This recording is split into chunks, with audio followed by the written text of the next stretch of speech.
Assalamualaikum warahmatullahi wabarakatuh.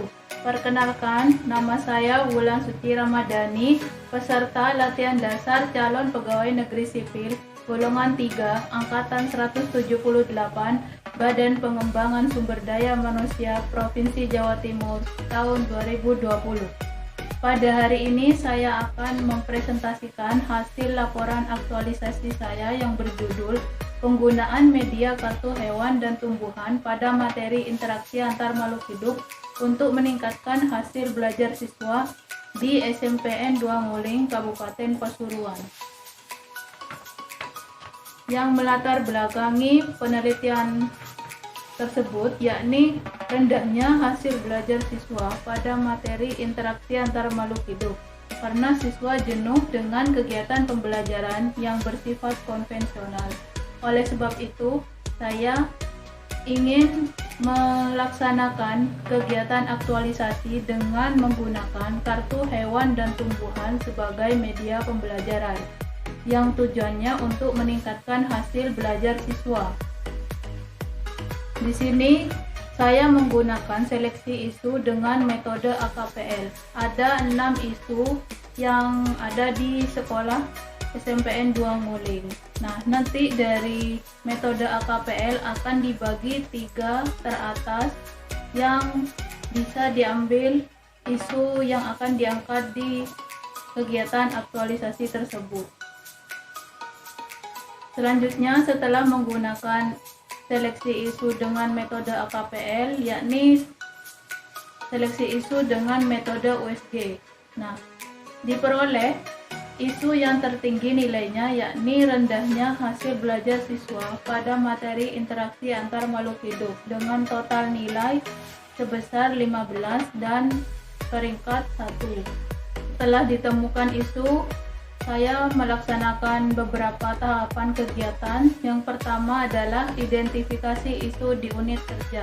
Ini dilaksanakan pada tanggal 20 Januari sampai 1 Februari 2020 dengan outputnya berupa catatan hasil observasi dan foto dokumentasi kegiatan. Di sini saya melakukan identifikasi isu dengan teman kerja dan diperoleh isu yang tertinggi nilainya adalah rendahnya hasil belajar siswa pada materi interaksi antar makhluk hidup. Kemudian yang kedua, kegiatan selanjutnya yakni konsultasi dengan mentor. Ini dilaksanakan pada tanggal 17 Februari sampai 14 Maret 2020. Di sini mentor memberi saran dan masukan terkait media kartu hewan dan tumbuhan. Dan outputnya berupa nota dinas, lembar konsultasi, catatan hasil konsultasi, dan foto dokumentasi kegiatan. Kemudian kegiatan yang selanjutnya yakni berkonsultasi dengan coach. Di sini juga coach memberikan saran dan masukan terkait media kartu hewan dan tumbuhan yang dilaksanakan pada tanggal 14 Maret 2020 dengan outputnya catatan hasil konsultasi dan foto dokumentasi kegiatan. Langkah selanjutnya yaitu konsultasi dengan kepala sekolah yang dilaksanakan pada tanggal 24 Februari 2020. Di sini kepala sekolah sangat mendukung kegiatan aktualisasi yang akan dilaksanakan dan memberikan masukan terkait media kartu hewan dan tumbuhan. Outputnya juga berupa catatan hasil konsultasi dan foto dokumentasi kegiatan. Kemudian langkah yang selanjutnya yakni langkah yang kelima, mempersiapkan bahan. Itu dilaksanakan pada tanggal 28 Februari 2020 dengan outputnya berupa foto dokumentasi kegiatan, kemudian media kartu hewan dan tumbuhan, silabus, LPP, dan lembar kerja peserta didik atau LKPD. Kemudian langkah selanjutnya yakni saya melakukan pretest. Di sini pada tanggal 4 Maret 2020 dilaksanakan ujian pretest, yakni untuk mengukur kemampuan siswa sebelum dilaksanakan kegiatan pembelajaran menggunakan media kartu hewan dan tumbuhan. Nah, di sini diperoleh output berupa kisi-kisi soal pretest, kemudian soal pretestnya, analisis pretest siswa, dan foto dokumentasi kegiatan. Setelah dilaksanakan pretest, ternyata Rata-rata nilai pretest siswa yakni 51,29 dengan jumlah siswa yang nilainya tuntas di atas KKM itu hanya 1 siswa, karena di sini di sekolah kami KKM IPA yaitu harus mendapatkan nilai 75. Kemudian langkah selanjutnya yaitu sosialisasi media kartu hewan dan tumbuhan. Di sini saya memberikan arahan bagaimana menggunakan media kartu hewan dan tumbuhan kepada siswa pada tanggal 4 Maret 2020. Kemudian kegiatan selanjutnya yaitu kegiatan pembelajaran menggunakan media kartu hewan dan tumbuhan. Ada beberapa kegiatan yang dilaksanakan yaitu guru membimbing siswa saat berkelompok, kemudian siswa berdiskusi secara berkelompok.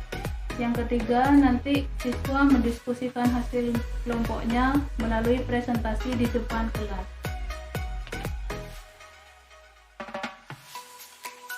Langkah selanjutnya yaitu post test, dilaksanakan pada tanggal 4 Maret 2020 dan diperoleh hasil post test rata-rata siswa kelas 7D mendapatkan nilai 82,90 dengan jumlah siswa yang nilainya tuntas di atas KKM yaitu sebesar 27 siswa.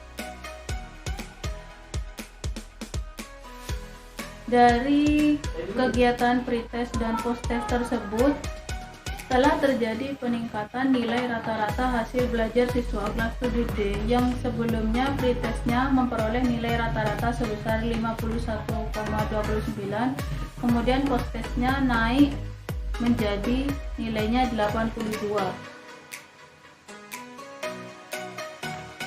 Kemudian terjadi juga peningkatan jumlah siswa kelas 7D yang tuntas mencapai KKM yang sebelumnya saat pretest hanya 1 siswa saja yang di atas KKM. Kemudian post-test meningkat menjadi sebanyak 27 siswa. Kegiatan yang terakhir yaitu penyusunan laporan. Di sini saya mengumpulkan data dan bukti pendukung, kemudian setelah disusun laporannya saya berkonsultasi kembali dengan mentor dan coach agar diperoleh laporan aktualisasi yang baik.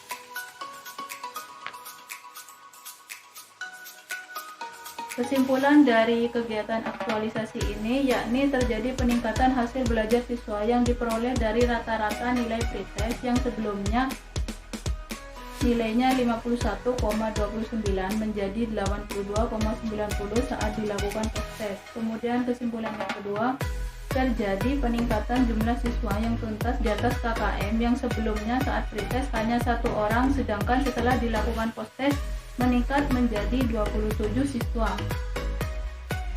Saran untuk kegiatan aktualisasi ini, yang pertama, masih kurangnya sarana pembelajaran di sekolah. Yang kedua, adanya komitmen para guru dan kepala sekolah untuk meningkatkan hasil belajar. Yang ketiga, kurangnya media atau alat peraga pada materi IPA di sekolah.